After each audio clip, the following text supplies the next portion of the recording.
Bonjour, ici Francis Letourneau, c'est moi qui anime ce merveilleux podcast sur l'équilibre de vie d'un sentier à l'autre. Je suis présentement à Espace Tonique pour tourner ce beau podcast-là. Aujourd'hui, j'ai reçu Geneviève Dumont, qui est conférencière, coach en pleine conscience et une collègue ici à Espace Tonique. Elle s'occupe de nos activités, des événements aussi qu'on fait.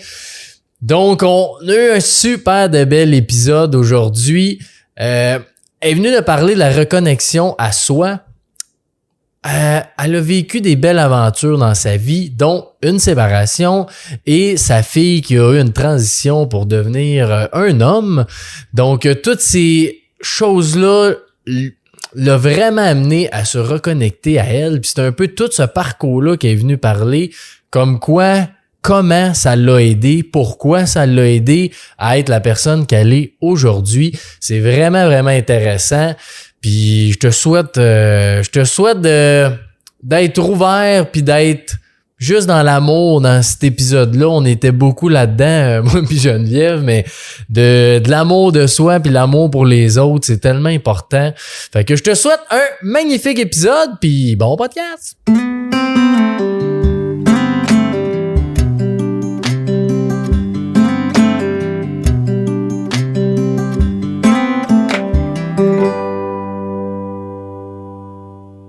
Bonjour Geneviève, comment vas-tu? Bonjour Francis, ça va bien et toi? Yes, en pleine forme. Merci d'avoir accepté cette belle invitation, de partager ton histoire, ton vécu dans le podcast. Fait que... Hey, ça me fait plaisir d'être là avec toi, avec tes participants aussi. Là. Ben oui, c'est ça. C'est le fun. Juste avant, Geneviève Dumont, c'est qui? Qu'est-ce qu'elle fait? Qu'est-ce qu'elle a vécu? T'as un peu ton parcours de vie là, rapidement. Mon parcours de vie rapidement. Mon Dieu. D'abord et avant tout, la vie m'a guidée à prendre soin de moi. Après une séparation, dans le fond, la séparation a été pour moi le coup de pied au derrière que mon âme m'envoyait pour dire « Hey, ma grande, il est temps que tu prennes soin de toi. » Je savais pas à ce moment-là vers quoi c'était pour me préparer, mais ça a été le début pour moi de dire OK, Geneviève, c'est assez là de sauver tout le monde sur la planète là, puis de vouloir être là pour tout le monde. Apprends donc à être là pour toi. Apprends à découvrir, parce qu'à travers le temps, je m'étais un peu perdue à travers mon rôle de sauveuse, d'aînée, de belle-maman, de maman. Je m'étais un peu comme perdue à travers tout ça, puis je savais plus qui j'étais. Donc, pas à pas, là, j'ai grandi. Bien sûr, ça s'est pas fait dans la facilité, mais ça s'est fait plus dans le challenge, dans les up and down, dans les diverses expériences que la vie mettait sur ma route, mais pour apprendre de plus en plus à me connaître, puis à grandir et à évoluer. Puis tout ça m'a amené à devenir une meilleure humaine, une meilleure maman. Puis tantôt, on va pouvoir rentrer dans le vif du sujet un peu, ce que mon expérience de vie m'a permis après ça de mieux accueillir et de mieux voir dans l'ouverture et dans le cadeau au lieu de quelque chose de dur, au lieu de quelque chose de renfermé, mais plus de voir la beauté à travers qu'est-ce qu'on a vécu. Tu dis que tu as eu un switch pour prendre soin de toi. Qu'est-ce que tu penses que tu as changé pour être en mesure de prendre plus soin de toi? Parce que tu sais, on l'entend souvent ça de les autres, puis on aide beaucoup les autres, puis on s'oublie. Mais qu'est-ce que tu as changé là-dedans? Ben d'abord et avant tout, j'ai appris à me donner de la place, à reconnecter à ma couleur, mais je pense que quand je dis que je me suis perdue, c'est plus que j'étais comme un caméléon un peu. Moi, j'avais une facilité de devenir celle qu'on attendait que je devienne ou celle qu'on souhaitait que je devienne. La maman, la belle-maman, parce qu'à ce moment-là, j'ai rencontré un homme qui a 2 jeunes filles de 4 et 5 ans qui sont devenues mes belles-filles. Puis après ça, on a eu un enfant ensemble, mais... Donc, un peu de prendre le rôle de maman rapidement, alors que ça m'appartenait pas nécessairement, mais j'avais 22 ans, j'étais inexpérimentée de la vie. Mais c'était aussi le rôle que je connaissais d'être responsable, de prendre sur mes épaules, de prendre en charge, d'être au devant de tout le monde. Fait que là, j'ai dû backer un peu et apprendre à me mettre en priorité. Qu'est-ce que je veux? Qu'est-ce que je veux dans la vie? Qu'est-ce que j'aime faire? J'étais plus une maman, une épouse, j'étais plus, là, fallait que je redevienne moi, mais moi dans quoi? Je savais tu fais pas, quoi, ouais. quoi. C'est une grosse question quand Vraiment. tu le sais pas, là. Oui, parce que moi, je pensais que c'était ça que je devais faire, tu sais, puis pendant longtemps, j'ai porté ce chapeau-là juste parce que c'était inné en moi. Mais à travers ça, ce qui a amené à ma séparation, parce que c'est moi qui a demandé de me séparer, c'était beaucoup... J'étais en train de m'éteindre.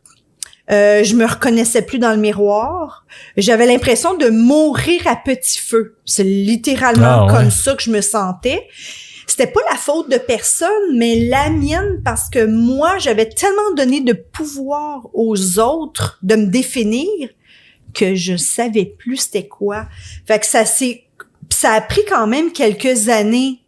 La petite graine, elle s'est semée à un moment donné, elle a grandi, mais ça a été beaucoup de me perdre de plus en plus. Tu sais, on avait une entreprise ensemble, donc on était des grands coéquipiers, des grands amis, on se partageait tout, mais on n'était pas un couple.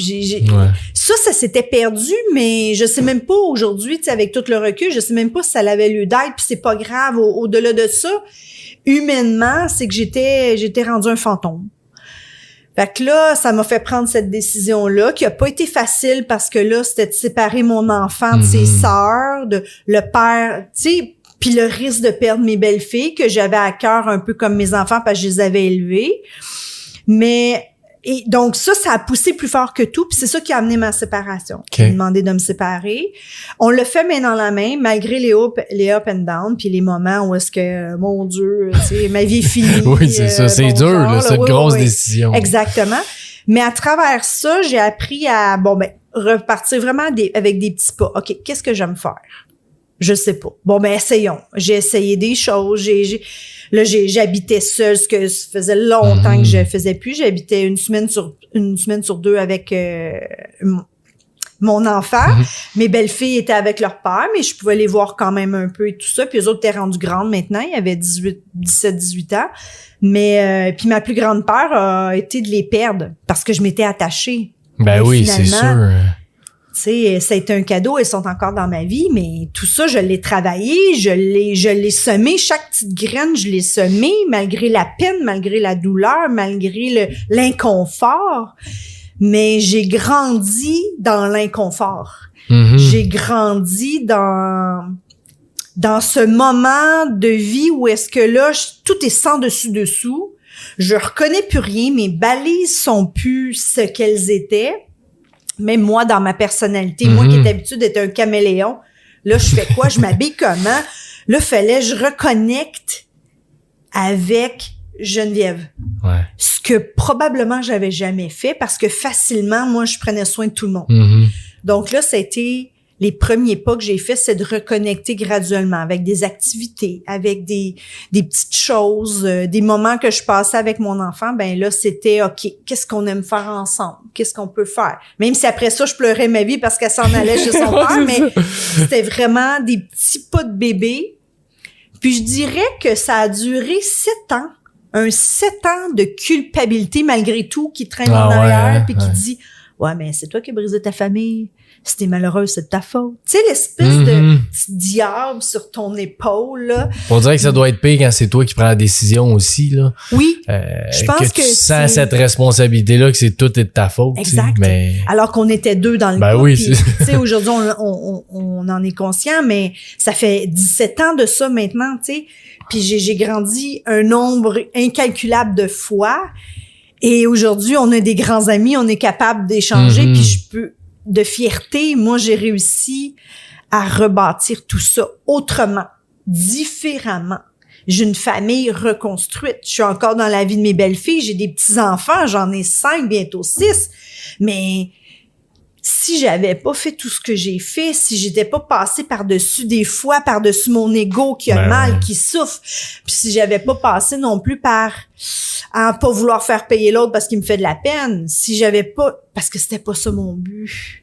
Mon but, c'était juste d'être heureuse, puis que lui aussi méritait d'être heureux, puis que les enfants méritaient d'être heureux. Puis je pense que ça, ben, dans ma séparation, mon cœur était là quand même. Je l'ai pas fait par vengeance. Je l'ai fait parce que je trouvais qu'on méritait d'être heureux tous les deux, mais c'était plus ensemble. Ça marchait pas. Ouais. Puis tu penses-tu que c'est ce mal-être-là que t'avais qui t'a poussé à faire ça? Ou? Je pense que oui. Je pense que j'avais amené le mal-être à un point d'élastique qui était au bout du bout. Parce qu'avant, j'étais malheureuse, mais bon, j'endurais, tu sais. C'est pas si pire. Oui, c'est pas si pire, c'est un bon gars. Comment tu dis ça? C'est pas si pire, c'est un bon papa, c'est un bon gars, c'est un travaillant. Tu sais, le pas si pire. Sauf que, au final, c'est moi que je reniais. Parce que moi, j'étais pas bien. Puis pas bien, tu sais, pas bien parce que j'avais jamais appris à me choisir. J'avais jamais appris à me donner une priorité.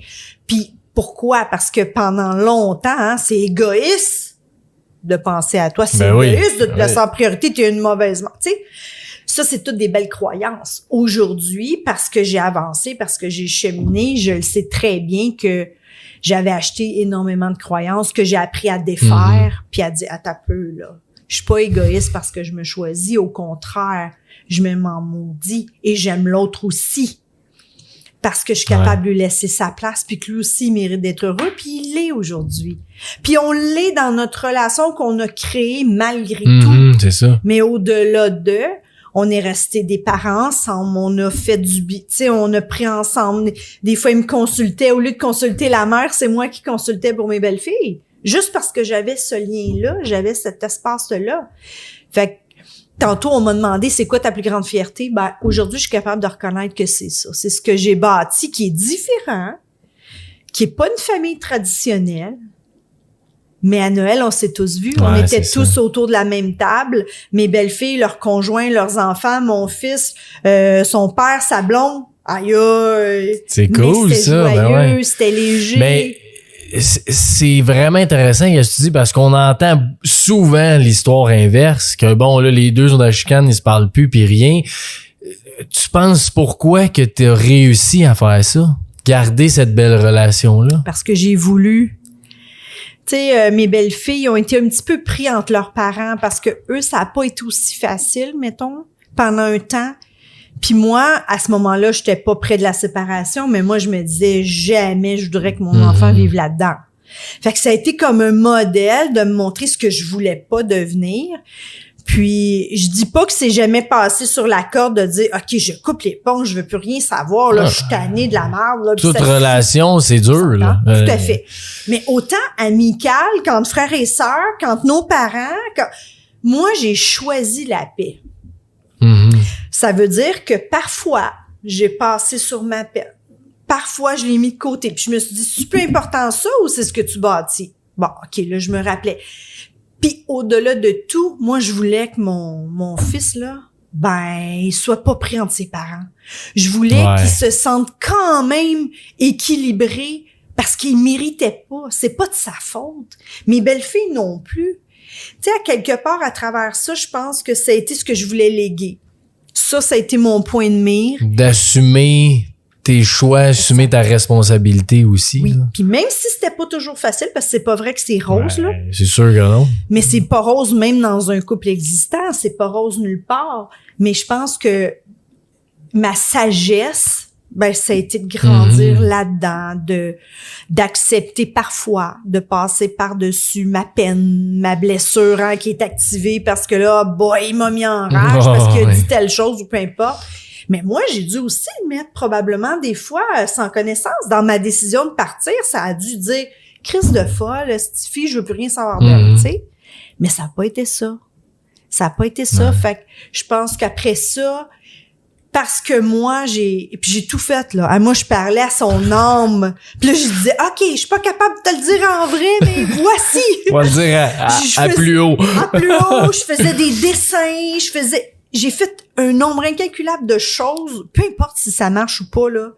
Moi, je me disais, je mets tout de mon côté. Parce que des fois, j'avais de la misère de lui dire en face. Je voulais pas lui faire de la peine. Mais là, ça me mettait, comment qu'il agit, j'aime pas ça. Puis pendant longtemps, ça me mettait aussi hors de moi que il élevait pas notre enfant comme moi. Ah ouais, OK, mais là, ça t'appartient plus, ma grande. Ça aussi, faut que tu lâches prise, exact. Là. Ça aussi, ça m'a demandé de dire, attends un peu. Il fait pas mal, il fait comme lui pense. Mais je dis pas que c'est arrivé du premier jour. Ça a pris du temps. C'est un build-up que j'ai fait. Mais je pense que j'entends, c'est que ton intention de départ, c'était quand même la paix que t'as choisie. Puis ça, d'une relation, faut toujours que tu sois le premier. Oui. À avoir une bonne intention puis à la faire. Oui. Parce que si t'attends que l'autre dise, l'autre, mais qu'il soit en paix, moi aussi, je serai en paix, ça arrivera jamais, tu sais. Ben non. Puis je pense que parce que cette intention-là, elle était plus forte que tout, après, j'ai été capable de bâtir autour ou de nettoyer ou de me réaligner ou de lâcher prise ou parce que chaque fois, même si j'avais des moments de colère, de tristesse, de frustration ou de découragement, ben je ramenais ça à la paix. Je veux me sentir comme moi, je veux être en paix. Je veux être en paix. C'est pas compliqué, c'était ça le mot. Fait que celui-là, il m'a permis de faire mes choix après ça, puis de réaligner, puis de prendre 100% de ma responsabilité face à ce qui m'appartient. Ce que je peux pas changer chez lui. Ça m'empêche pas de nommer des choses. Ça m'empêchait pas de... Mais ça, là, c'était voici ma perception. Tu sais, puis au début, c'était peut-être mal garoché. C'était peut-être dit un peu maladroitement. Mais à un moment donné, j'ai raffiné. Puis à un moment donné, j'ai été capable de comprendre ce qui m'appartient et ce qui m'appartient pas. Puis j'ai été capable de lâcher prise. Bon, ben, il fait de son mieux. Puis c'est OK. Puis tu sais qu'est-ce que t'as fait pour ça? Pour lâcher prise? Parce que c'est toujours facile à dire, mais à faire, Me parler. Qu'est-ce que tu veux dire par là? Ben, par exemple, que mon fils arrivait à la maison, puis là, il avait décidé quelque chose avec son père, puis ça faisait pas mon affaire. Et là, je me revirais de bord dans un coin, puis là, je me marmonnais. Mais mon autre intention qui était plus forte que tout, je voulais jamais que mon gars se sente pris entre les deux. Ouais. Je voulais pas qu'il se sente mal. Déjà, d'être pris dans une séparation de tes parents, c'est déjà un gros morceau. Ben oui. Si en plus tu portes la charge, tu sais, la charge de la peine ou du bonheur de tes parents, wow! J'osais même pas imaginer. Donc, ça, c'était l'autre intention qui était plus forte que tout. C'est de faire en sorte que mon enfant subisse pas, se retrouve pas en sandwich. Puis un jour, il m'a dit, il était au secondaire 5 peut-être, puis il y avait eu un policier qui était venu parler dans sa classe, était venu parler de suicide, puis il avait raconté une histoire qui avait accompagné un enfant pendant un certain temps, puis que cet enfant-là s'était ouvert à lui, puis cet enfant-là avait voulu se suicider parce qu'il était pris en sandwich entre ses parents, ils nommaient des choses à un versus l'autre, puis lui, il voulait tellement pas choisir, il était pris entre les deux. Puis il avait raconté cette histoire-là, puis je pense que ça l'avait touché mon garçon parce qu'il m'avait dit, tu sais, maman, je te remercie. Puis là, je dis, ben merci, pourquoi? Ben il dit merci parce qu'il dit, jamais je me suis senti pris entre toi et papa. Jamais je me suis senti pris choisir. Et là, je venais de savoir que ça avait valu tout l'or du cet effort-là. tous les efforts, mais toutes les fois où j'ai ravalé ma colère, ma peine, puis que je l'ai pas fait sentir. Puis peut-être que je me suis cachée dans ma chambre, mettons, pour verser mes larmes. Pas parce que je voulais pas qu'il me voie en peine, je voulais pas que lui prenne sur ses épaules cette peine-là. Fait que ça a été l'autre moteur, moi, qui m'a vraiment guidée dans comment agir en tant que parent. Ouais, parce que je veux quand même faire une parenthèse parce que c'est intéressant ce que tu dis parce que je pense que c'est important que les enfants voient tes émotions positives et négatives parce que c'est ça la vie. Tout à fait. Mais que tu dises que cet aspect-là, tu veux le cacher pour protéger la relation, c'est quand même, c'est sage, tu sais, de faire ça. Puis oui, c'est difficile, mais je pense que c'est une belle façon de faire voir l'amour aussi que t'as. Oui. Puis tu sais, je pense que ça me prenait le fait de, mettons, de prendre un moment puis de me retirer, ça me permettait de prendre la hauteur sur l'émotion que je vivais, d'enlever l'ego qui a mal, mettons, puis après ça, de revenir juste avec, OK, oui, maman, elle a de la peine, mais je t'aime beaucoup, puis ton papa, il fait de son mieux, puis c'est OK. Tu sais, puis là, j'étais capable de me montrer dans ma vulnérabilité, mais pas avec un un bagage de frustration, de colère, Ouais, c'est ça, ouais. Hein, et que lui aurait pu prendre. Fait qu'il voyait quand même les moments où j'étais triste. Puis des fois, j'étais capable de lui dire, je suis triste juste parce que tu t'en vas. Puis que j'aime ça quand je suis avec toi. Ouais. Pas parce que c'est la faute d'un, pis ci, pis ça. Non, parce qu'on était les deux là-dedans. On est deux adultes.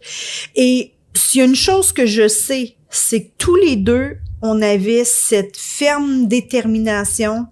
On agissait pareil. Lui faisait la même chose que moi. Et j'aimais... Donc, de nos deux côtés, même malgré nos frustrations et tout, on faisait pas sentir nos enfants coupables ou tristes ou frustrés, tu sais, de tout ça. Là-dessus, on s'en tenait. Ça, c'était comme notre seul goal ensemble de dire, OK, on fait de notre mieux. Puis, par contre, on vit nos trucs qu'on a à vivre. Au pire, on s'en parle, toi puis moi, mais ça l'appartient pas à Alex. T'sais. Ouais, c'est ça. Ah, wow.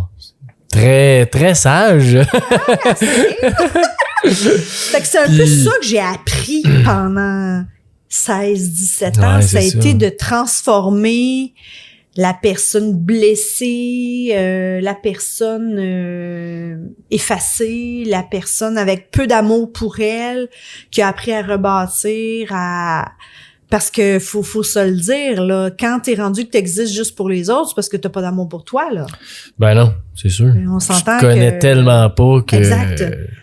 Moi, je veux dire, je savais pas recevoir. Je savais donner à 100 millions de fois, mais je savais peu recevoir. Mais en même temps, je me donnais peu de valeur non plus. J'avais l'impression que j'existais pas sans les autres. J'existais pas sans donner. J'existais pas autrement que parce que j'étais généreuse, tu sais.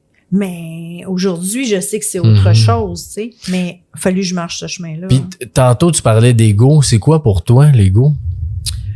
Pour moi, l'ego, c'est un peu, puis on s'entend, là, on en a besoin, il nous protège 1 million de fois dans nos façons. C'est un peu notre petit humain, là, qui débat avec ses croyances, avec des choses qu'il a achetées en cours de route, avec ses peurs, avec ses blessures, avec tout le bagage qui est plus lourd qu'il porte.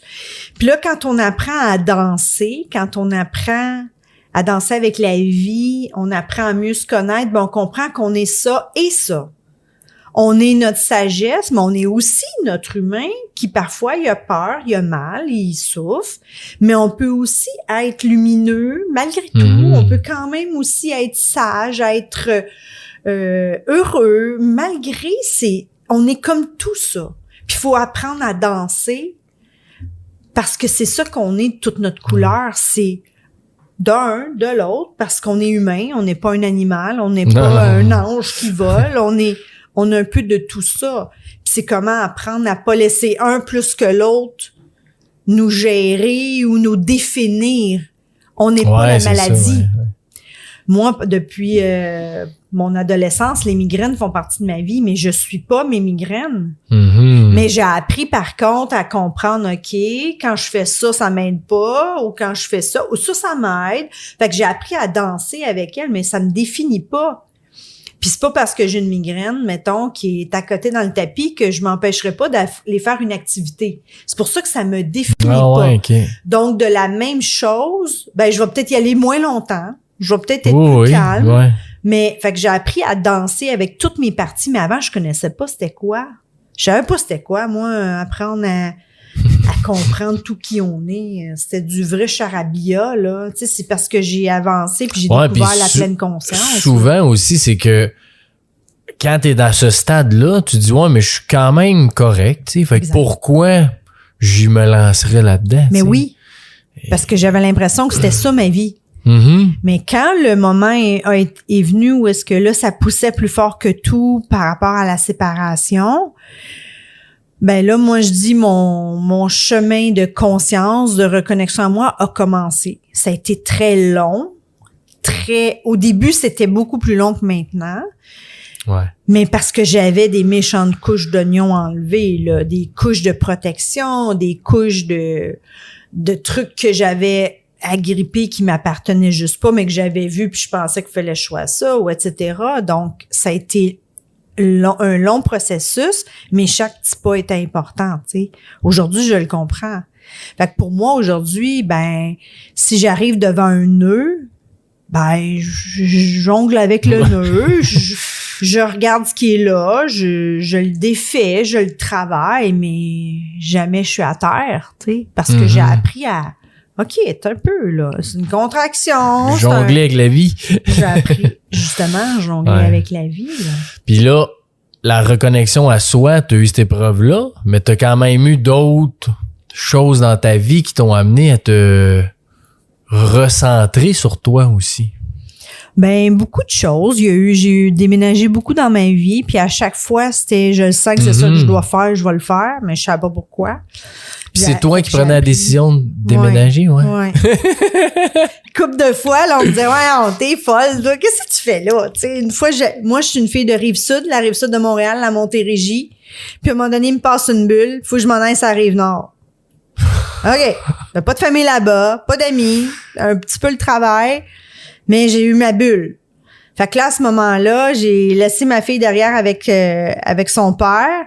Elle était pas heureuse pantoute, là. C'est comme, voyons, ma mère, il y a quelque chose qui se passe, là. Elle est pas normale. Ma famille me comprend pas. Moi, ça va je pas me bien, comprends pas. Mais je décide de le faire.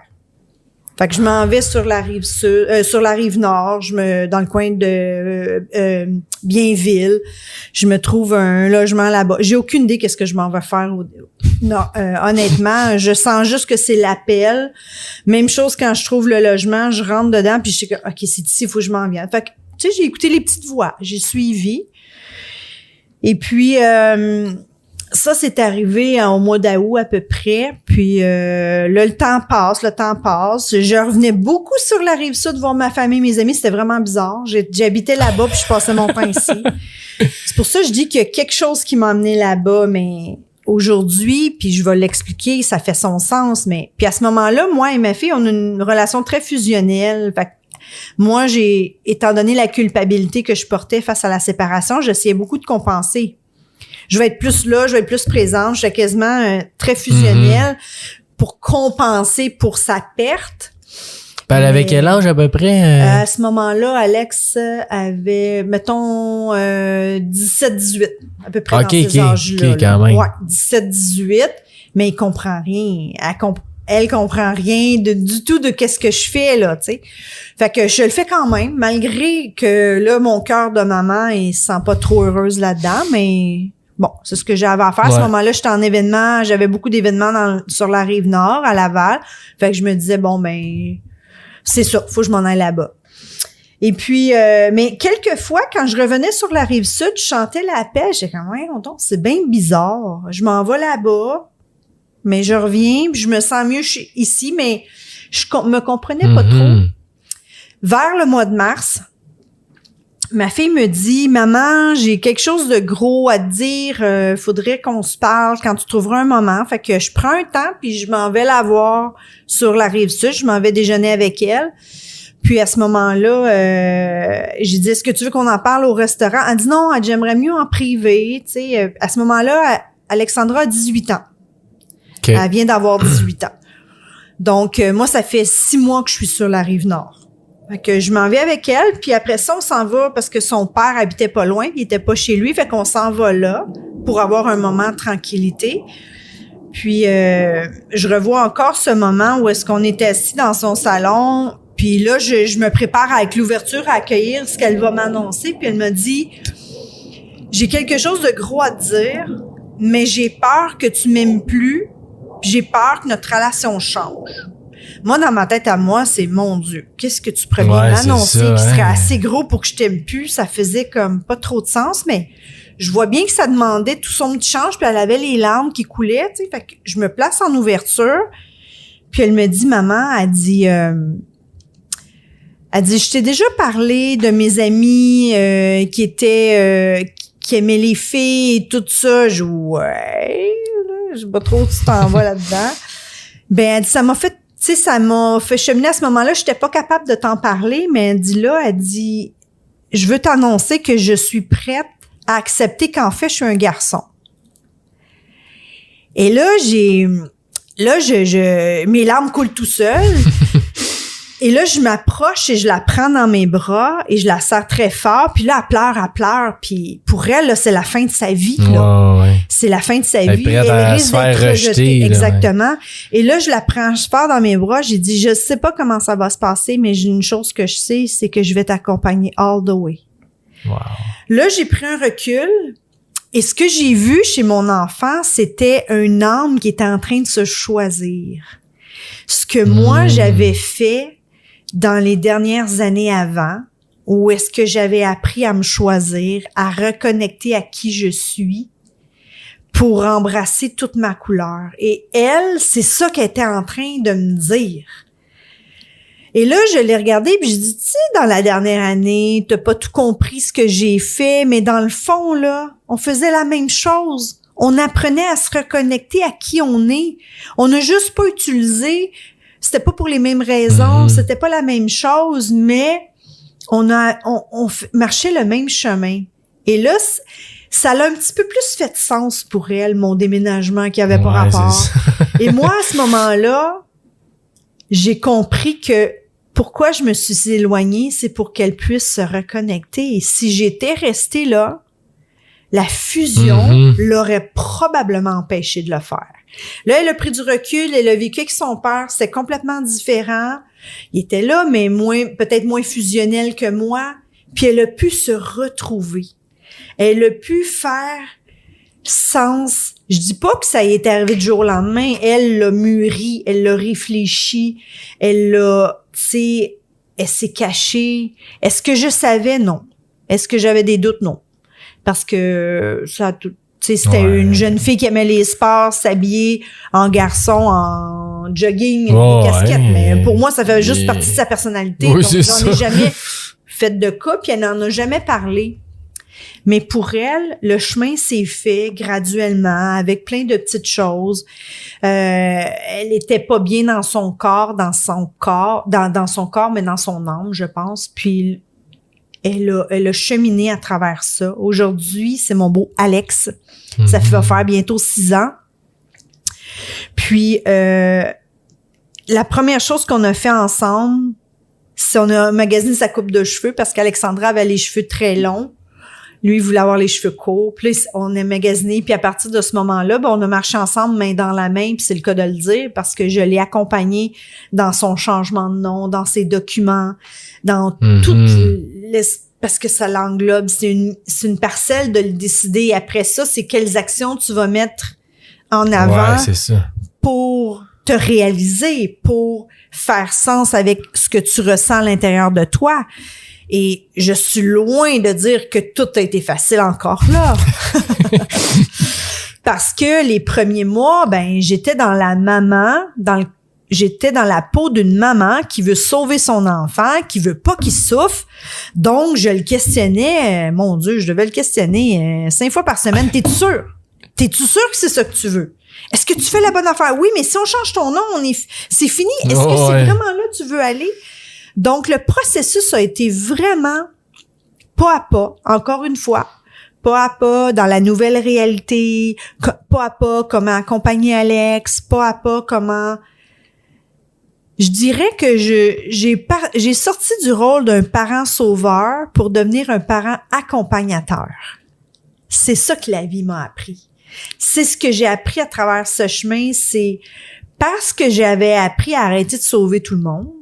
Mais là, j'étais plus dans mon rôle de maman sauveur.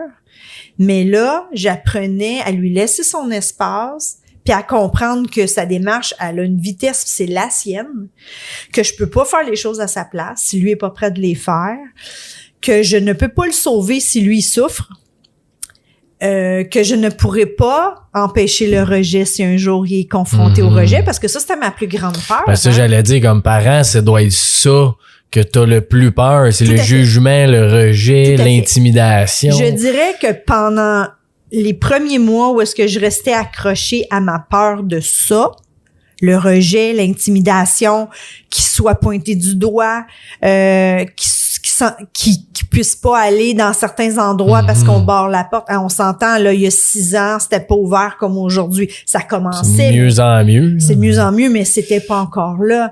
Tant que je suis restée là-dedans, moi, j'y faisais de la peine. Pourquoi? Parce que je croyais pas en lui.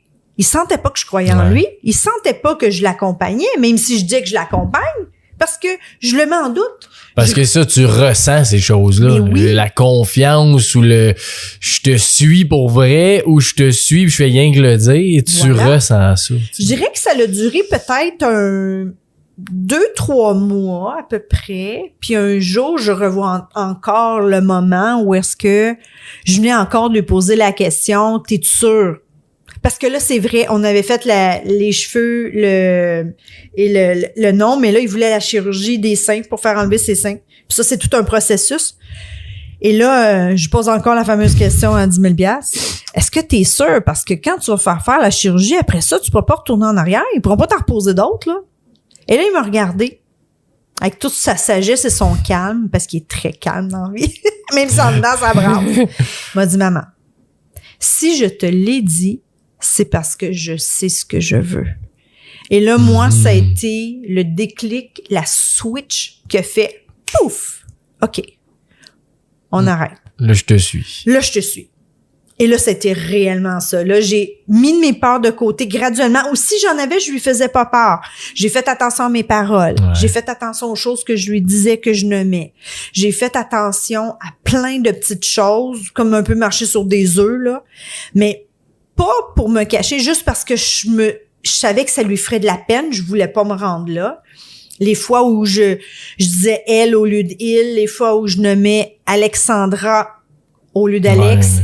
Ces petits moments-là, même s'il était dans l'accueil, mais en dedans lui, il disait « Tabarouette, ils vont-tu finir par comprendre quelque chose? » Puis un jour, j'ai dit « Une chance, t'as pas décidé de t'appeler Georges, hein? Ça aurait été plus compliqué. » Mais ce jour-là, moi, ça a été le point de pivot où là, j'ai décidé de l'accompagner pour vrai. Et là, pour moi, j'ai de moins en moins me suis trompée de nom, de moins en moins, je disais elle au lieu de il, et tout s'est fait, mais ça a pris un point pivot dans ma tête. C'est ton mental qui a changé, oui. Qui a fait que ça a tout changé après ça. Ça a fait comme, OK, c'est assez. C'est assez la maman qui, dans sa victime, qui souffre, puis un pauvre enfant, non, c'est assez. Là, j'avance. Puis Alex, il est arrivé dans une famille aimante. Fait que ça l'a aidé beaucoup dans son cheminement parce qu'il se sentait pas rejeté, il se sentait pas. On lui a permis de prendre une année sabbatique de l'école, le temps qu'il retrouve un sentiment de place un peu, parce que pour lui, d'être à l'école qui s'appelle Alexandra, mais sans Alex, il faisait comme pas de sens. C'est un peu bizarre pour lui. Et je pense que ça a été la meilleure décision qu'on a prise. Parce que au bout d'un an, quand il est retourné, il était solide dans sa position intérieure, mais aussi l'image qu'il dégageait était ce qu'il voulait. Mm-hmm. Tu sais, ce chemin-là, il a dû le faire. Puis cette année-là, il s'est vraiment reclus. Il a peu été dans le social. Il voyait peu de monde. Il était vraiment comme une espèce de bulle, une espèce de caverne, là, où est-ce qu'il se sentait en confiance. Okay. Et après ça, graduellement, il a pu sortir de sa coquille. Il s'est mis à sortir, à reconnecter avec l'école. C'est quand même pas quelqu'un qui a full le social, puis ça l'intéresse pas. Mais il a moins peur du jugement. Il a moins peur. Mm-hmm. Je dis pas qu'il n'y a pas de peur parce que c'est sûr qu'il est toujours à risque, mais c'est normal. Quelqu'un qui a jamais connu Alexandra verrait jamais Alexandra dans Alex parce qu'il incarne le garçon, le jeune homme qu'il sait être. Oui, puis c'est impossible de savoir ça. Exact. Et oui, bien sûr. Bien sûr que c'est pas ça que j'aurais voulu pour mon enfant, moi, là. Mais en même temps, est-ce qu'on veut quand notre enfant touche à la drogue, à l'alcool? Est-ce qu'on veut que notre enfant? Ben non, on veut pas ça, on veut le mieux. Mais et si le mieux pour lui, c'est exactement ce qu'il vit? Je suis qui, moi, pour lui dire, vis pas ça? Attends un peu, je veux pas d'un enfant moulé à mon image. Je veux qu'il soit... Non, parce qu'il va être malheureux s'il moulait à ton image. Comme moi, je l'ai été malheureuse. Mais parce que j'ai marché ce chemin-là, j'étais capable d'être pleine de compassion pour le chemin que lui marche. Et ce que ça l'a permis, c'est qu'Alex et Alex, j'essaye pas de le mouler à moi. Mais donc, le chemin que moi, j'ai marché avant, l'espèce de shakeage, là, où est-ce que j'ai été quelques années dans le questionnement, où est-ce que je me cherchais puis je me trouvais pas, puis où est-ce que j'ai cheminé à me trouver, ben il m'a permis quoi? D'accueillir ce cadeau-là de la vie. Parce que cet enfant-là me montre aussi, si moi je m'oublie, si moi je pense pas à moi, ben il est une image me montrer à ta peu, là. Tu peux penser à toi, là. T'as le droit. Oui, puis il est un grand maître pour moi de cette façon-là, de la façon dont lui, ben il affronte la peur du rejet, il affronte la peur du jugement, puis il affronte tout ça, puis malgré tout, il reste en position. C'est comme ça que je me sens à l'intérieur. Puis bien sûr, j'aurais peut-être voulu autre chose, mais c'est ça. En même temps, c'est ça. On est tous là pour vivre quelque chose et pour grandir. Fait que, comme tu dis, lui, c'était cette expérience-là qu'il avait à vivre. Toi, t'en as eu d'autres. Puis peu importe si c'est des enfants ou n'importe qui est là, on a tous quelque chose à vivre. Fait que, comme tu dis, on peut pas vraiment choisir, dire c'est mieux ça que ça. L'idée au fond de tout ça, c'est si t'es bien. Exact. C'est ça l'important. Puis toi, est-ce que tu as vu cette différence-là de mentalement et... Alexandra, à la fin, elle était avec sa capuche, ses écouteurs, elle était très rejet de tout le monde, mais elle se rejetait. Elle était très effacée. On le voyait qu'à l'intérieur, elle était malheureuse. Et c'est pour ça j'avais engagé des thérapeutes. Elle avait suivi des thérapies. On pensait que c'était l'estime de soi. Ça avait commencé par ça pendant plusieurs années. Au final, la thérapeute l'avait aidée à arriver à ça. Mais pendant longtemps, on cherchait le bobo, on cherchait la patente, mais elle-même ne le savait même pas ce qui la minait puis ce qui amenait là, tu sais. Mais après ça, on a vu un sourire qui apparaît. On a vu dans ses yeux, c'était des lumières, et encore aujourd'hui, c'est un jeune homme charmant qui a un grand cœur, qui a à cœur le bonheur des autres.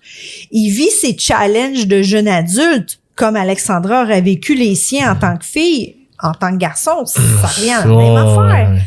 Et à travers ça, je pense, j'ai réussi à voir que la vie m'a prêté des jumeaux. J'ai accompagné une fille pendant 18 ans, puis aujourd'hui, j'accompagne mon garçon. Tu sais, ça a été comme d'amener de la beauté à travers ça, de dire, attends un peu, là. Mon pouvoir à moi, c'est quoi? Ben, mon pouvoir à moi, c'est de changer comment je vois les choses. Ben, ce cadeau, je choisis de vivre cette situation-là comme un cadeau, pas comme un poids sur notre carnet, pas comme une difficulté, c'est ça le pouvoir qu'on a. Parce que en plus, c'est que quand t'es comme ça, tu veux, toi, tu vas aller mieux, puis l'autre personne aussi. Quand que tu vois ça comme c'est dur, puis c'est une épreuve, puis là, toi, t'as de la misère, puis l'autre personne a de la misère aussi. Puis déjà, Alex, il y a une tendance au noir, hein? Tout est noir, tout est pas beau, blablabla.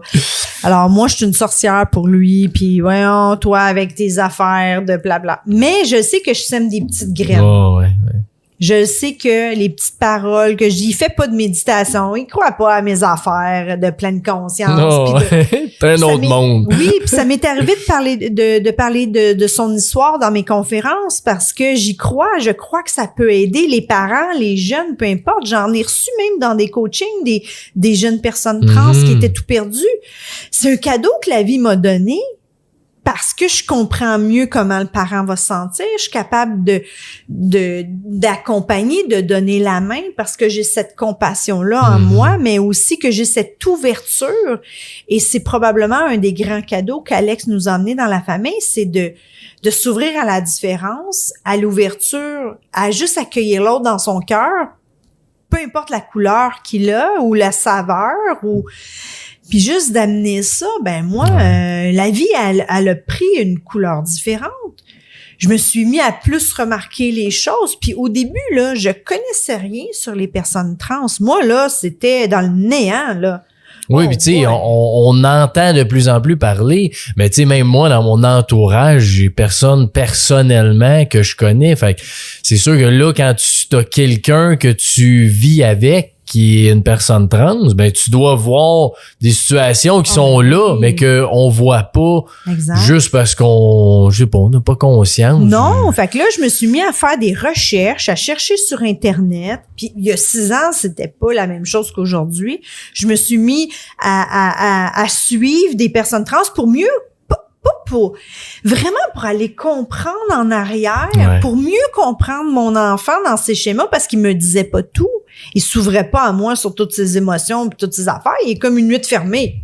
Il garde tout pour lui. Fait que fallait que j'aille ailleurs pour mieux comprendre comment on se sent. Ouais. Puis c'est là que j'ai été capable de faire des ponts avec qu'est-ce que moi je vivais quand je me cherchais, puis que je savais pas trop où je m'en allais dans la vie, qu'est-ce que je voulais. Puis j'étais loin d'être aussi centrée que je suis aujourd'hui, mais le fait d'avoir passé ce chemin-là, à ses côtés aussi, mais j'ai été capable de mieux l'accompagner parce que j'avais une plus grande ouverture à comprendre, peut-être. Puis on est des enseignants un pour l'autre. Puis aujourd'hui, j'habite avec lui, mais on a nos challenges de deux personnes qui habitent ensemble, qui ont pas la même personnalité. Puis une journée, on se tape ses nerfs, puis l'autre journée, on est heureux. Ça, c'est comme n'importe qui. Comme n'importe qui. Mais en même temps, ben il sait que ses parents sont là, puis ils vont l'aimer. Ouais, Ils l'aiment c'est ça. quand même. Malgré tout, tu sais, ça reste qu'il est toujours confronté. Alex ne le dit pas autour de lui, ses collègues ne savent pas. Il y a deux amis proches, oui, mais sinon, il ne le dit pas. Il veut pas la peur d'être c'est confronté sûr. au rejet, l'habite. Puis ça, lui aussi, dans sa vie, ça va être ça. Qu'il faut Tout à qu'il fait, apprenne c'est son à challenge. accepter. Ouais, Voilà. c'est ça. Puis, Exactement, de grandir là-dedans. Puis un peu comme moi j'ai fait, tu sais, d'apprendre le regard de l'autre que ça compte moins parce que ça a peu son importance si toi t'es pas capable de te voir avec les yeux d'amour, tu sais. Mais ça, je l'ai compris parce que j'ai marché ce chemin-là. Lui doit marcher son propre chemin pour arriver à ça. Puis ça, c'est l'autre affaire. J'ai arrêté de vouloir qu'il fasse telle expérience. Il a pas le goût de la faire. Il a pas le goût, il a pas le goût. Qu'est-ce que tu veux que j'y fasse? C'est pas à moi de décider quel chemin il doit prendre. Donc, c'est pour ça que je l'ai accompagné. J'ai donné la main, mais j'ai pas fait les choses à sa place. Mais comment On tu les a navigues fait entre ensemble. ça, donner la main, puis espérer d'un autre côté, essaye ici, fais ça, sois Eh comme boy, ça. on se ramène 10 fois par jour. Ouais. Ouais. Tu sais, j'ai appris avec le temps, on apprend à connaître la personne aussi, puis j'ai appris que c'est pas la confrontation, ça sert à rien. Puis je sème des graines. Je nomme les choses qui font sens pour moi. Après ça, lui en fait ce qu'il veut.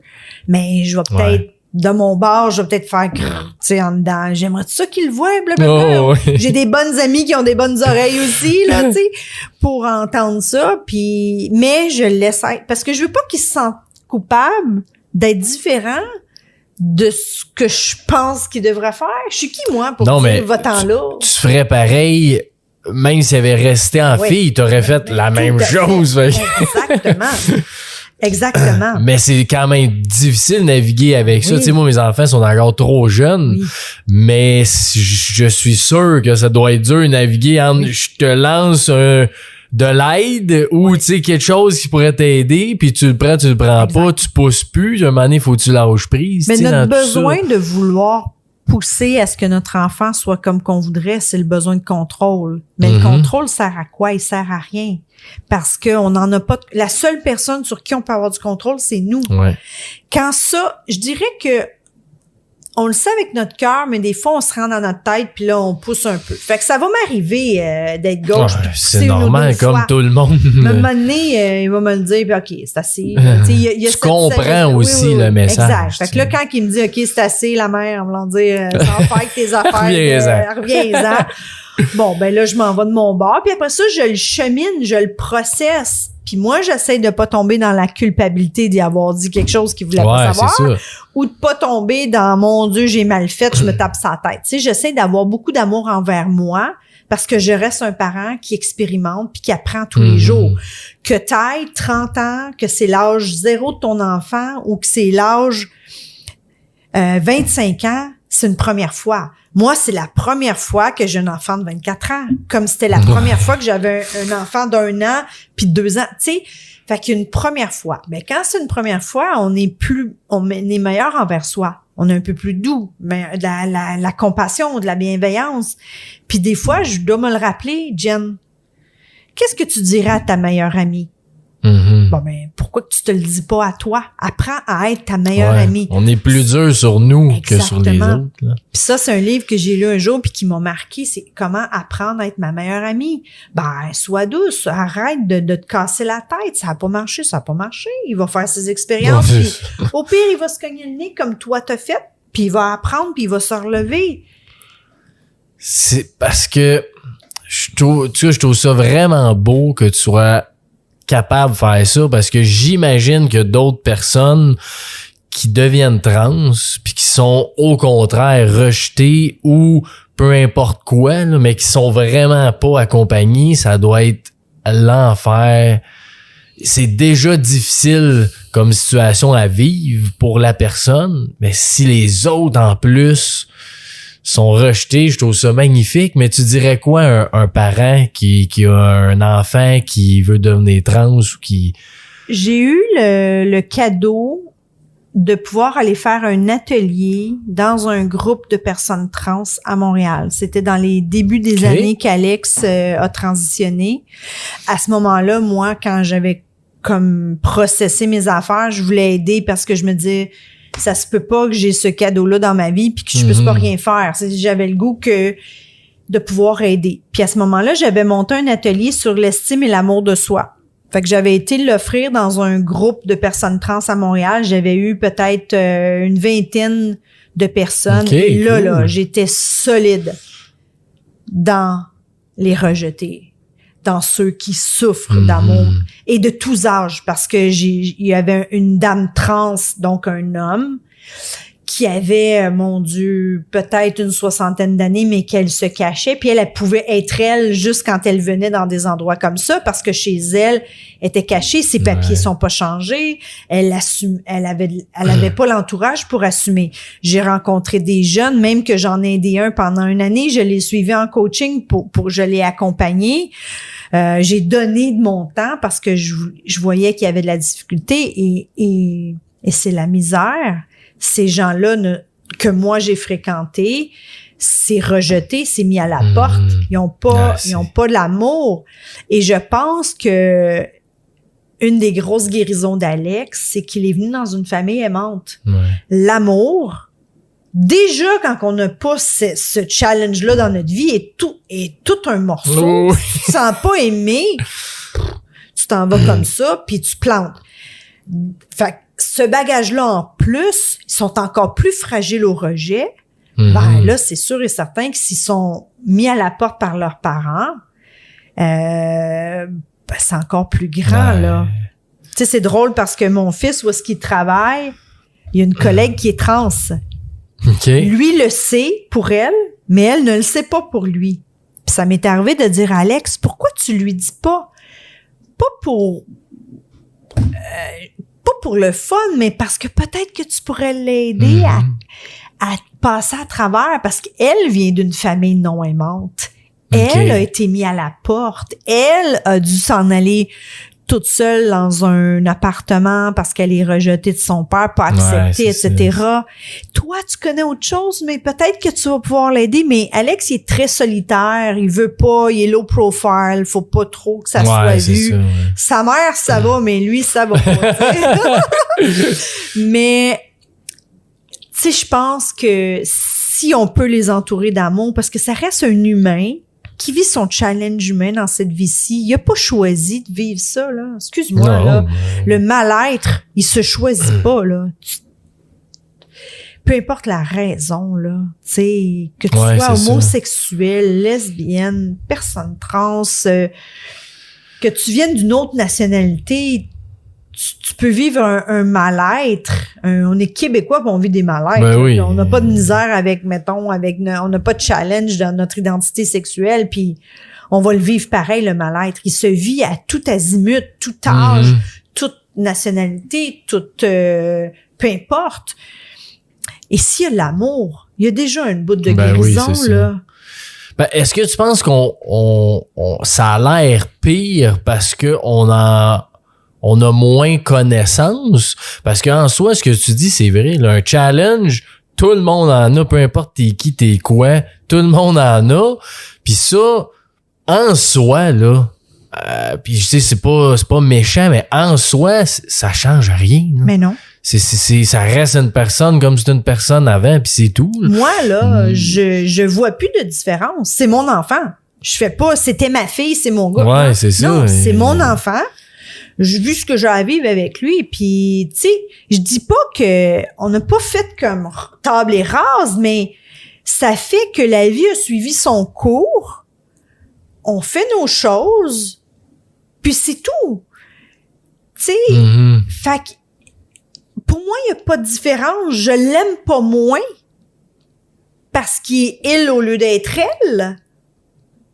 La seule petite affaire qui est différente, c'est mes souvenirs. Parce que c'est des souvenirs de petite fille, de bébé fille.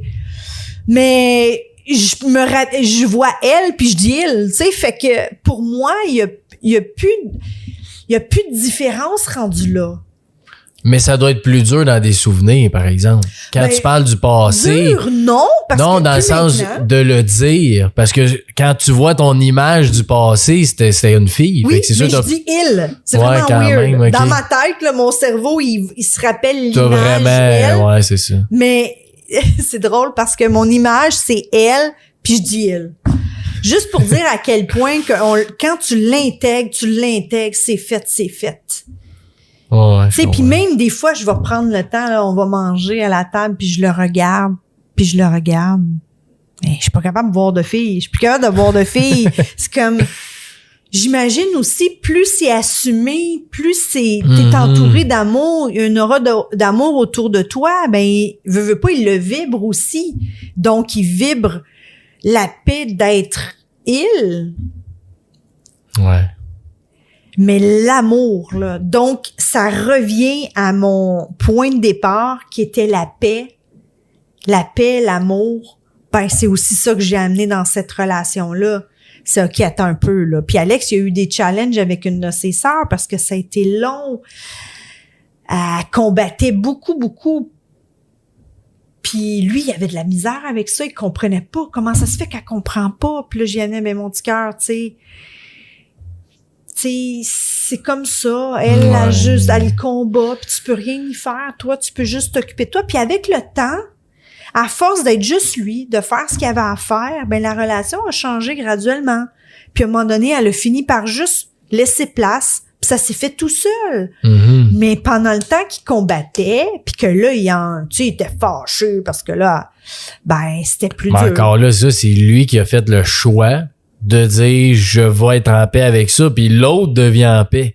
Voilà. Mais faut que tu fasses toi le premier pas encore une fois. Exactement. Puis d'accueillir ce qui est là. Puis je dis, est-ce que tu y tiens à ta relation avec ta sœur? Puis il m'a dit oui. Ben je dis, t'accueilles. Tu l'accueilles comme ça, tu fais ce que t'as à faire, sans te renier, c'est pas ça le but. Puis tu fais ce que t'as à faire. Puis à un moment donné, tu vas voir, ça va venir tout seul. Puis c'est exactement ça qui s'est passé. Mais ça a été un chemin encore, tu sais. Fait que je dis, il croit pas à mes histoires de sorcières, mais une fois de temps en temps, il écoute les paroles que je dis. Ah! Puis là, je le vois dans ses agissements. Ah, tiens donc, hein? Il croit pas trop, mais il l'a fait, tu sais. Je suis comme... Ben, c'est normal. T'es quand même... c'est sa mère, là. Oui, fait que exact. c'est sûr, t'as une influence pareille Ben, c'est sur... pour ça que je dis que les petites graines qu'on sème, parfois, on le voit pas rapidement, mais on finit par le voir sûr, à un moment sûr. donné. À un moment donné, ça finit par devenir une évidence. Ça finit par... Ah. Fait que c'est comme ça, je pense, qu'on peut aider l'autre à évoluer puis à changer quand il veut pas. Pas changer pour devenir ce qu'on veut, mais juste, tu sais, d'aider son chemin, c'est de semer des petites graines graduellement. Puis c'est ça que moi j'ai fait dans mon propre chemin. Puis je savais même pas que je faisais ça, tu sais. Mais c'est ça aussi, c'est que tu l'as pas juste dit, parce que dit, ça fait rien, Non, mais t'as je l'ai été, vécu. c'est ça, tu Voilà. l'as vécu, puis après ça, ça se transmet à l'autre. Oui, puis est-ce que c'est parce que vu mon exemple du fait que je me cherchais, tu sais, que j'avais pas honte de m'en aller dans l'espace où est-ce que je me sens perdue comme ça, puis je comprends plus rien, puis que la vie est donc weird, puis est-ce que c'est parce qu'il a vu ça que c'était possible d'être vulnérable? Peut-être. Il me le dira pas parce que peut-être il ne le sait pas non plus, mais je pense que ça aussi, de voir nos parents, comment ils sont, les exemples qui sont devant nous, ça a aussi de l'impact. Puis, je veux juste revenir à tantôt, là, tu parlais de ton appel, là, d'aller sur la Rive-Nord. Tu sais, c'est ton intuition, mais comment tu vis ça, une intuition? Tu sais, que tu le sens puis tu le sais, faut que tu ailles là. Comment ça se passe? Parce que de la même façon où est-ce que j'ai senti ça, après qu'Alex m'ait annoncé sa transition, là, moi, je savais que j'avais plus aucun rapport à Rive-Nord. Fallait que je m'en revienne parce que là, il avait besoin de moi. Mm-hmm. Puis on n'a pas habité tout de suite ensemble quand je suis revenue. Je suis revenue, j'ai trouvé... Fait que je suis restée, calculez là, 9 mois. 9 mois que je suis restée sur la Rive-Nord. Puis je suis revenue sur la Rive-Sud, à Montérégie, où est-ce que là, je me dis, OK, là, il va avoir besoin de moi, de support, d'amour, d'encadrement. Donc là, je suis revenue. On n'a pas habité ensemble cette année-là, mais je l'ai accompagné. Puis là, pour moi, ça faisait plus de sens d'être à l'autre bout. Mais au moment où en dedans, là, dire, va-t'en là-bas. Tu sais, c'est comme un élan plus fort que moi qu'il fallait que je fasse ce move-là. Puis après ça, tout s'était enchaîné puis ça l'a embriqué. J'ai trouvé le logement, j'ai pu sous-louer le mien. Tout s'alignait. Ça l'aurait pas aligné, j'aurais pas été. Moi, j'y vais comme ça. Si ça s'aligne puis que l'élan que t'as, que les choses se mettent en place, c'est parce que t'as à t'en aller là. C'est ça que j'avais à faire. Aujourd'hui, je comprends un peu pourquoi. J'aime penser que parce que je me suis éloignée, je lui ai permis, lui, de faire de la place à ce qu'il vivait à l'intérieur, sans se sentir étouffé. Selon ton histoire, moi aussi, c'est presque sûr que c'est ça. Si t'avais aucune bonne raison d'aller loin. Aucune. Puis en plus, je passais mon temps, ça arrive ça. Ouais. C'était m'a coûté plus de voyagement que d'autres choses. Mais dans son histoire à lui, ça a eu son importance parce que il a pu comme renaître, il a pu comme reconnecter à qui il est. Puis je sais pas pourquoi ça c'était pas faisable avec moi, mais c'est pas grave. Moi, j'aime la magie, puis j'aime penser que ces choses-là, ils ont une raison d'être. Comme pour moi, Alex a sa raison d'être en tant que garçon aujourd'hui dans notre vie. Comme il l'a eu en tant que fille pour les 18 premières années de sa vie, tu sais. Son âme a choisi ce chemin-là, puis c'est OK. Ouais, c'est ça, ouais. Puis t'étais-tu quelqu'un qui suivait beaucoup son intuition avant ce déménagement-là? Plus ou moins. Je dirais que je la remettais souvent en doute. Mm-hmm. Tu sais, moi, j'étais quelqu'un avant qui se questionnait 12 000 fois, là. Ça. Oh non, c'est ça. Faut que je fasse ça. Je m'en vais-tu là? Ah, c'est ça la bonne réponse? Oh non, Moses! Je passais des jours à me questionner. Mais j'avais peu confiance en moi. 2, j'avais peu confiance en cette connexion-là avec moi puis avec plus grand, avec l'intuition. Mais j'ai appris à la raffiner. J'ai appris aussi à force de le faire. OK, à chaque fois, c'est comme ça a sa raison d'être. Donc, parce que je me demande pourquoi que là, tu l'as suivi si tu suivais pas tant que ça avant. J'en avais un peu. Il y a eu quelques exemples, mais tu sais, je dirais que celui-là, pour moi, il a été criant, là. C'était trop subi. C'était trop subi, tu sais. Pourquoi? Je sais pas, mais il faut que je le fasse. Je l'ai faite. Je comprenais rien quand je l'ai faite. Puis après ça, quand tout ça est arrivé, je dis OK, mais ça avait tellement sa raison d'être. Fallait que je m'éloigne pour que lui puisse ouvrir ses ailes. Tu sais, puis d'autres auraient dit non, c'est le contraire. Fallait je pense pas que ça aurait donné la même chose. Ouais, c'est ça, ouais. Il y avait probablement une trop grande tu sais, pour pas me décevoir, ça aurait été encore pire. Des fois, faut que tu recules de quelques pas, hein. Des fois, il faut reculer de 100 pas pour en avancer 200, là. C'est littéralement ça. Il faut que tu mettes un genou par terre avant de te relever, tu sais. Wow. Puis c'est vraiment de marcher ce chemin-là, de connecter à la pleine conscience. J'ai eu un coach au début de toute cette transition-là pour moi, qui est François Lemay, qui a été qui est aujourd'hui un ami, mais qui a été un mentor, un coach, puis il m'a tellement accompagné parce que c'était ça, me reconnecter à moi, m'écouter, me reconnaître.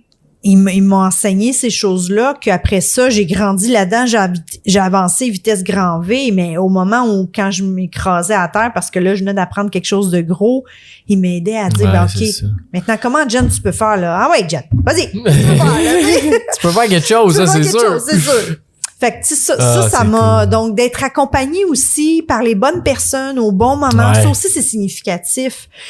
C'est vraiment drôle parce que les fois où j'ai coaché des personnes, soit des parents de personnes trans, puis c'est arrivé 2 fois, c'était des personnes trans, Ils m'ont été guidés, puis je savais même pas, puis eux-mêmes ne le savaient pas. C'est quand ils ont commencé à me raconter leur histoire, j'ai dit, je vais te raconter une petite histoire. C'est ça, moi aussi. Et donc, pour moi, là, c'est sûr que ça avait été guidé vers moi parce que oui. je pouvais avoir les paroles pour les guider. Ouais. Puis ça a jamais duré longtemps, mais ces personnes-là ont gagné peut-être un petit push, un petit quelque chose. Pendant une de mes conférences au Salon de l'Éveil, j'ai une dame, après ma conférence, elle vient me voir puis elle dit, vous m'avez vraiment beaucoup aidé. Je dis, OK. Je dis, tu sais, dans quoi? Elle, son enfant était pris avec une maladie incurable et durant sa maladie, sa mère, elle essayait toujours de le sauver. Puis lui, il disait, maman, je suis OK. Ça va. Lui a appris à gérer sa maladie. C'est elle qui était la parent sauveuse qui arrivait pas. Puis là, moi, je venais d'y faire comprendre ou intégrer de devenir une parent accompagnateur. La différence qu'on peut pas empêcher notre enfant de souffrir, on peut juste l'accompagner puis l'aimer. Le reste, ça va faire sa job. Déjà, s'il se sent aimé dans ses challenges de drogue, dans ses challenges d'alcool, puis il sait qu'il y a quelqu'un vers qui retourner parce que c'est hors de lui ce qu'il vit, que nous, on n'est pas là pour l'empêcher de vivre ce qu'il a à vivre. On a pu vivre, nous aussi, nos affaires. Puis c'est pas vrai que c'était tout rose, là. On a tous vécu des challenges selon notre capacité. Mais cette dame-là, j'avais pu semer cette petite graine-là. Mais pour moi, là, ça venait de faire la raison de ma conférence. Puis c'est rare que j'ai eu des parents de personnes trans ou des personnes trans dans ma salle. Mais là, elle venait de me donner un point de plus de dire, OK, ça a sa raison d'être. Qu'est-ce que tu fais? Clairement. Pour moi, c'est un cadeau. Le cadeau a été légué pour plein de raisons, mais il y avait sa raison d'être.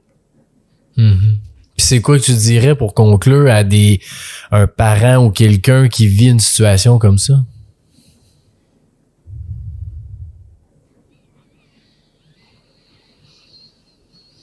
Aimez. Aimez avec tout votre cœur vos enfants. Donnez-leur la main. Laissez-leur vous dire qu'est-ce qu'ils ont besoin de vous. Ça, c'est une chose des fois que quand Alex il est pris dans ses nœuds parce qu'il veut un challenge, ben je lui demande « Comment je peux t'aider? Qu'est-ce que je peux faire? » Parce que ce que moi, je voudrais faire est peut-être pas ce dont lui a besoin. Je dis pas que c'est toujours facile. Je dis pas que j'ai toujours les bonnes paroles. Des fois, je suis gauche dans ma façon. Mais j'ai la conscience de me ramener et dire, OK, John, tu l'as peut-être échappé un peu, là. Reprends-toi. Là, je retourne vers lui. Là, je m'excuse. Je suis capable d'avoir la vulnérabilité de m'excuser. Puis après ça, dire, OK, qu'est-ce que je peux faire maintenant? Puis si c'est rien, d'accepter que c'est rien.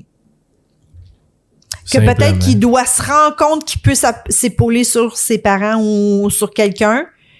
Mais pour ça, il doit toucher le « je t'ai dit rien, mais dans le fond, je voulais ». Ouais, c'est ça, Parce que c'est vrai que on dirait que plus tu veux ce contrôle-là, moins t'as le contrôle aussi. Puis combien de fois on va dire à quelqu'un « Non, j'ai besoin de rien », mais dans le fond, t'aurais voulu qu'il te donne la main, t'aurais voulu qu'il te dise des paroles douces ou, qu'il te rassure.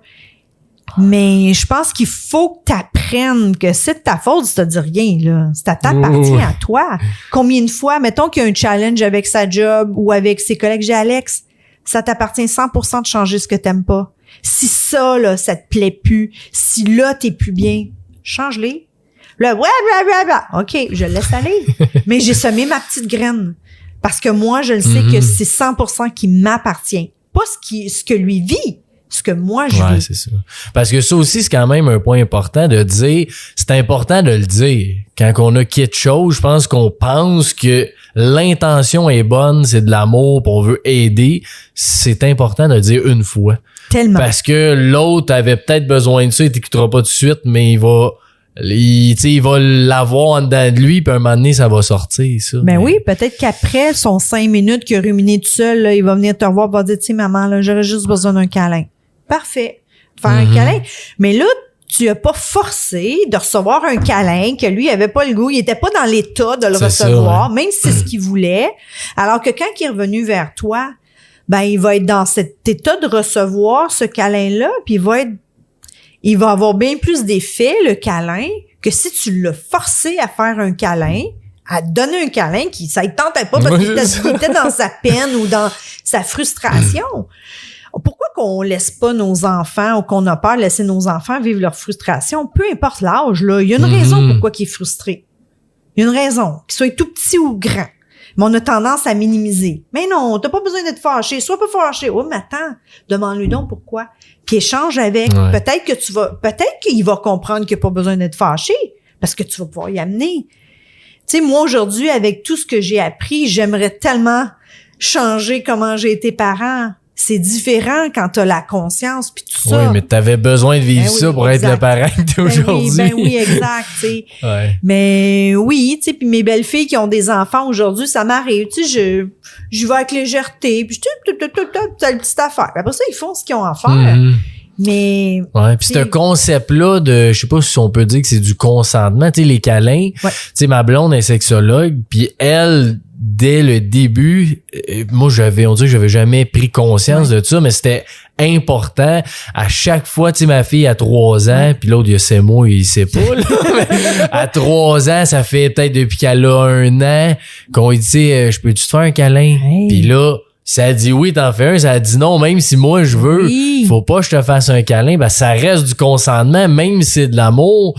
Je comprends, tu sais, que te faire, ah oui, t'as un câlin, hey, tiens, viens me voir, puis là, je te donne des becs, puis ça te tente peut-être pas, tu sais. Les fameuses becs de la tante. Ouais, c'est ça. On dit que ça te tentait pas parce qu'elle a bu ses verres de vin. Après ça, c'est que là, tu fais ça en tant que parent, mais là, comment tu vas dire non après ça à quelqu'un plus tard, tu sais, quand ça fait 10, 12 ans, t'es de même tout le temps, puis c'est comme, t'as pas le choix, mais c'est un concept tout à fait. Qui est on très devrait nous le intéressant. montrer à nos enfants à l'école, tu sais, on leur apprend à être, on veut qu'ils soient autonomes, mais on leur dit comment penser, comment agir, comment réfléchir, hello, là, tu sais, on peut-tu juste leur laisser l'espace d'être qui ils sont, puis de leur apprendre à grandir, tu sais, dans leur chemin, en leur montrant des exemples, en leur expliquant les choses, mais sans les obliger d'acheter nos pensées, notre façon de voir la vie, notre façon. Nous, on est en train, là, en tant qu'adultes, c'est ça que je disais à mon garçon, je dis, Alex, là, j'ai dit, t'es choyé, là. Toi, là, tu vis ça à 18 ans. À 18 ans, là, tu réussis à te réaligner avec ce que tu penses. Moi, là, j'ai fait ça à 40 ans. Il t'a une couple d'années de sauver. Oui, vraiment. Puis je dis pas qu'il y aura pas plus. Ça va être d'autres sortes de challenges dans sa vie d'adulte. Mais c'est un cadeau inestimable que moi, j'ai attendu tard pour déprogrammer ce que je voulais plus ou ce qui fitait plus avec moi, mettre de côté ce que j'avais acheté qui m'appartient pas pour y aller avec qu'est-ce qui est bien plus ma couleur à moi. Je pouvais bien être perdue puis pas savoir ce que je m'en allais dans la vie. J'avais pris toutes les choses de tout le monde autour. Ah oui, ça. Ah non, ça. Mais à un moment donné, tu deviens littéralement perdu. Fait que de semer ces petites graines-là, ben, je pense que c'est notre devoir en tant que, pas juste parent, en tant qu'humain, dans la conscience, dans l'ouverture, t'as le droit d'être qui tu veux. Honnêtement, sois qui tu veux, sois juste toi. T'sais? Ouais, c'est ça. Puis c'est ça que des fois, on est pris. Oui. C'est d'être les autres de ce que les autres veulent, mais on n'est pas soi-même. Ben non, exact. Fait que donner de l'amour tout le monde. Donner de l'amour. On aime ça. On aime ça. Ben écoute, un gros merci à toi. C'était super intéressant. Puis à tous ceux qui nous écoutent, si vous pouvez partager l'épisode, parce que c'est sûr, il y en a plein de gens qui vivent des situations, peu importe si c'est celle-là ou d'autres similaires. Je suis sûr qu'il y a plein de gens qui vont se reconnaître dans ce que tu as dit. Exactement. Geneviève, qui était très, très, très intéressant. Fait qu'un gros merci à toi. Merci. Fantastique. Merci, Francis. Merci à toi. Puis bonne journée à tout le monde. Merci. Bonne journée tout le monde. Bye bye.